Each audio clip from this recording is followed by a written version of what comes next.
Hi, my name is Heather, and welcome to another episode of Season 2 of Cover to Cover Canva Edition, my series where I share my process with you creating a children's book using Canva elements.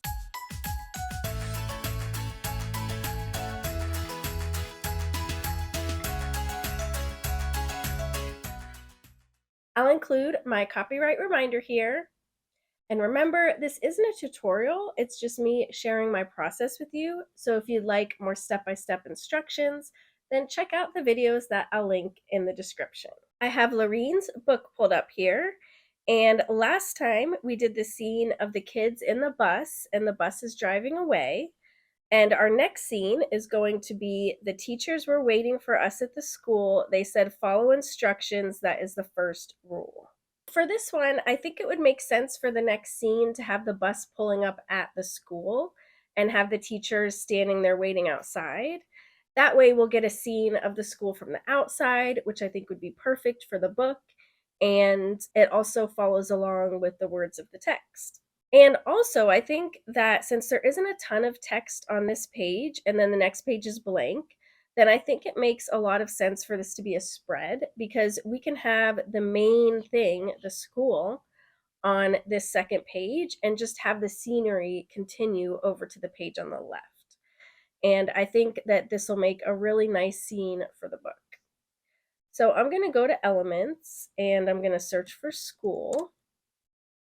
And let's try to find a school that, of course, matches the style of everything that we've done so far. So that's no outlines and no blended shading, kind of more flat colors and flat shading. This one's a little too cartoony. We're kind of doing a little more realistic. This one, as you can see, it's kind of 3D looking, so that does not go with the style of art that we have been using, so that is definitely a no-go. I found two here that I think either one would work pretty good because it's the same kind of illustration style. I think I'm going to go for the one on the left because it kind of looks like more of a fun, friendly place for elementary school, whereas the one on the right kind of looks more institutional. But let me know what you think in the comments. I can always switch it out if Lorene wants the other school instead. So we'll see what she says. I'm going to put it on the second page here since this is the one that's going to be without the text. And then let's go ahead and add the sky and the ground. We can use the same sky color as before, so I'll scroll up and just click on the background here and do copy. And then I'm going to scroll down here and do paste. And I'll do that on both of these. And then let's add the ground here. So I'm going to do a rectangle by pressing the letter R on my keyboard, and then I'll just make that go across and I'll send it underneath. And I'm going to make this the same color as that green that's right underneath the school. So that way it looks like the school is sitting on the grass. I can pull this up a little bit too to make more of a 3D effect. So if I put it here, then it's like the school is just sitting right on top of the ground. But if I move the ground like this, then the ground goes back behind the school. And then to make sure that the two spreads line up, I'll just copy this rectangle and I'll go up to the page above it and I'll paste. And now they are in exactly the same spot. And on this left page, we can actually have the bus coming in because it's driving into the school. So I'm going to grab the whole bus with the kids in it and let's copy it. And I'll go down here and paste. And of course, I want the size of the bus to make sense for the school. So since the school is this big, we want to make the bus smaller. So I'm going to resize it down, and maybe I'll size the school up a little bit too. And then let's have a road here. So we can just go up here and I'll just copy the same road that we used in this other scene.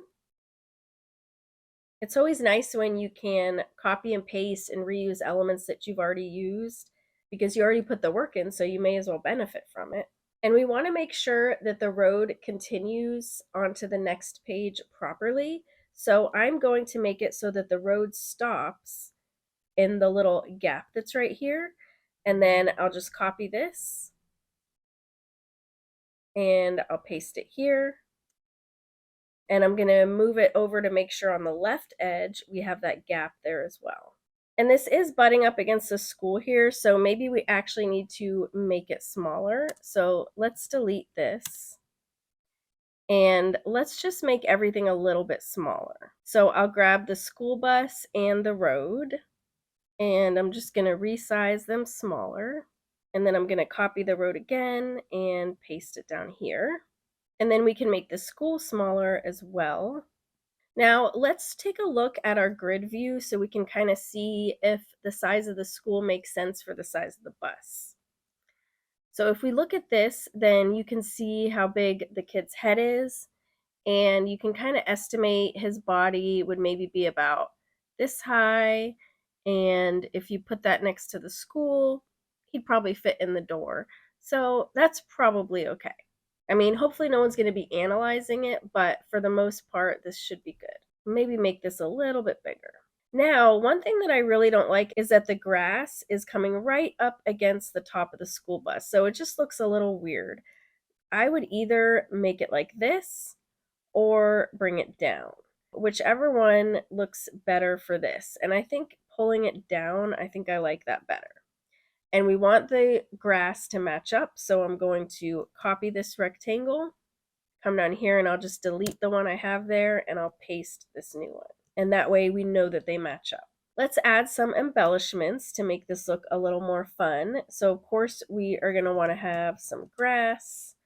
This grass looks really fun. We can have it high up in the back here, and I'll change the color to match the grass that we already have. And I'll just copy that over to here, but we don't want it to look like they are exact copies of each other. See how it's very obvious it's repeated? So what we could do is just pull this over so that it's this part that's showing, or we can also flip it horizontally and kind of move it so that it doesn't look too repeated. So like this could be maybe like that. And now it at least looks pretty different.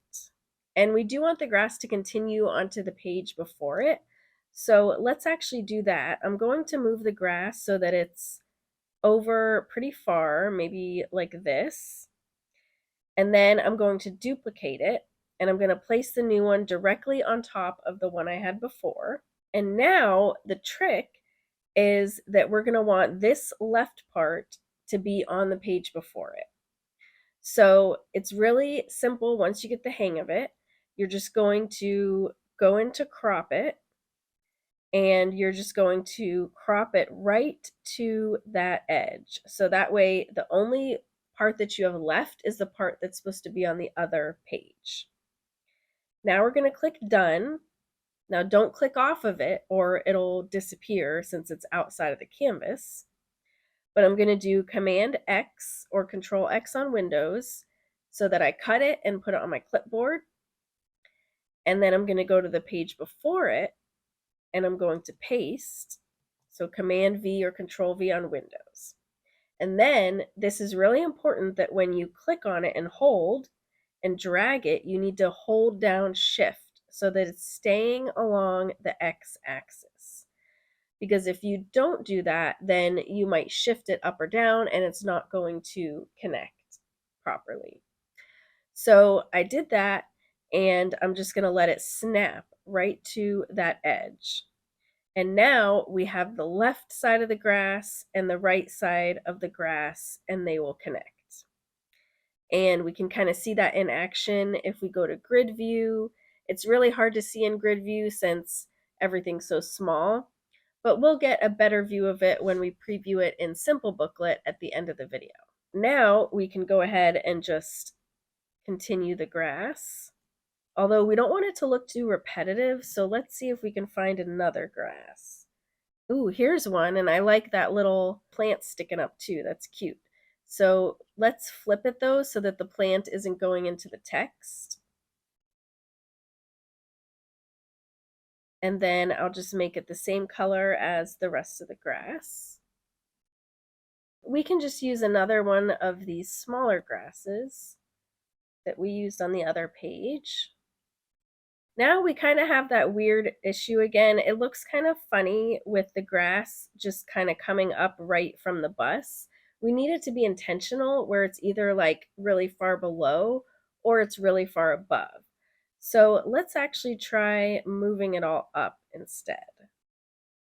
So I'll bring that up like that, and I'll pull up my rectangle.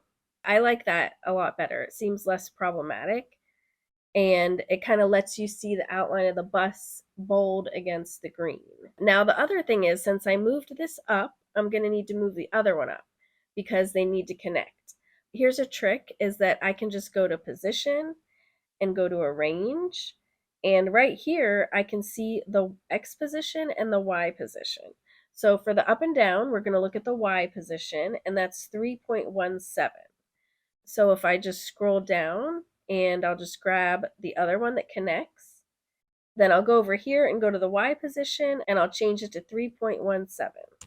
And then I can pull this one up too, and I'll pull the rectangle up. And now everything will connect.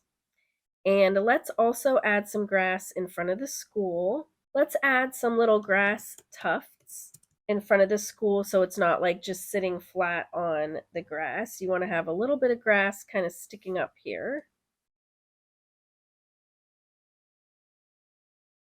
And then we can also add some of these in front of the road as well. Before we add anything else, let's add the teachers so that we know where those are going to be, and then we can add our little details. So I'm going to go up here and search for teacher, and we'll just see what kind of teacher characters that we have here. And we want them to kind of look like they're similar styles. This lady's cute too. I have a few different teachers here, so let me see if I can arrange them. I'll maybe flip this girl so she's not pointing at that lady. I think that's cute. I like that. Now let's put some little tufts of grass at their feet so it looks like they're standing in the grass. And now we basically have the scene done, so we can just add some cute little embellishments. This is the fun part. It's like when you watch a home decorating show and then the final touches are like the fun part where they put all the little decorative things. That's basically what this part is. So let's find something to kind of take up this big area here. So we could maybe do like some kind of bush or something. Or we could even have like a toy, like maybe a kid was playing out there and he left a toy. That would make sense. So let's do like a ball, like some kind of, oh, a soccer ball. That makes sense because it's a field. This one has an outline, so we don't want that. This one looks good. And then I'll put a grass tuft, of course. We could even have like part of a playground back here because it's at the school. So let's look for a playground. Ooh, here's a slide. We got to make sure that it's the right size though for these kids. So if you look at the kids, we probably want it maybe just like this. And this is in the background. So let's have it behind like one of the grasses. And then the colors definitely don't go with the bright colors we're using. So let's make the colors match a little better. Let's add some clouds in the sky. Now let's take a look at grid view and just make sure that this looks okay. Oh, actually the teachers are too big. They're not going to fit through the door of the school. Let's make them smaller. All right, that makes more sense. Yeah, I think everything makes a lot more sense now. We could maybe add a tree next to the school. I'm going to take that cloud out actually. And let's do a tree because trees are fun. Every school needs a tree.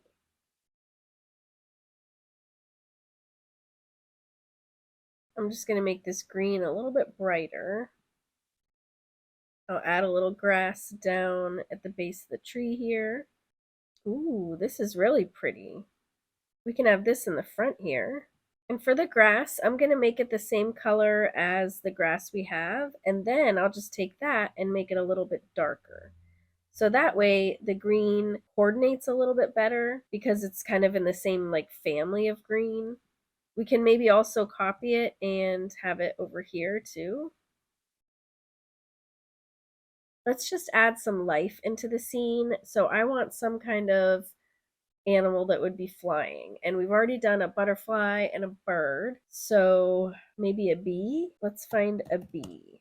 We probably want more of like a simpler kind of bee since it's going to be pretty small. These are nice and simple. So if we make them small, you can still tell they're bees. Although I don't really like the blue wings. Let's maybe make the wings like a white. And then I'm going to double click on it and crop it so that way I can just do a single bee and then I can kind of just put them where I want them to be. I'll put one on this little flower, maybe one right here, and I'll flip him so he's looking the other way, and maybe one over by the slide too. I think I do want to do another bird in the sky. This one can also be like in the distance though, so it'll just be a silhouette like that other one we did. Oh, these are cute. But I want just one bird, so I'm going to double click so I can crop it. I can make him brown, like a little brown bird flying. And maybe I want just like some little flowers right next to the school here. And then I think we'll be done. Ooh, these are pretty. I love purple, and it would be nice to have a little pop of purple here. The light purple, I feel like it kind of might get a little lost, so I'm going to make that a little darker. Yeah, now we can see it a little bit better. Let's see if we can duplicate this, and I'll flip it. And then we can maybe have this a little thicker with a little more flowers. Okay, that's cute. I just saw these flowers. They're so pretty. So maybe I'll just put these right by the tree here. I think we're done. Hopefully all of our proportions work and we can test it in Simplebooklet. So I'm going to go to Share, Simplebooklet Flip, and I'll do all pages and done. And save. And here is our page that we made. Looking at it, I think the soccer ball is kind of big because it's like half the size of the person right here. So we could make that smaller. Aside from that, I think everything else looks pretty much okay. So I'm just going to go back here and I'll just size this down. And then I'll just do this again. Share, Simplebooklet Flip, all pages, and then you can just have it replace the one that you already have in there. And here is our spread. And you can see where the grass matches up and the road matches up. So that's good. And I think it looks pretty good. Let me know what you think in the comments. And if you're working on your own book, join my creativity club and you can share your project there. I hope this was helpful. If you have any questions, let me know in the comments, or as always, you can email me at heather@heathercash.com. And if you like this video, please give it a thumbs up and subscribe so I know to make more videos like this. Thanks so much for watching. Bye.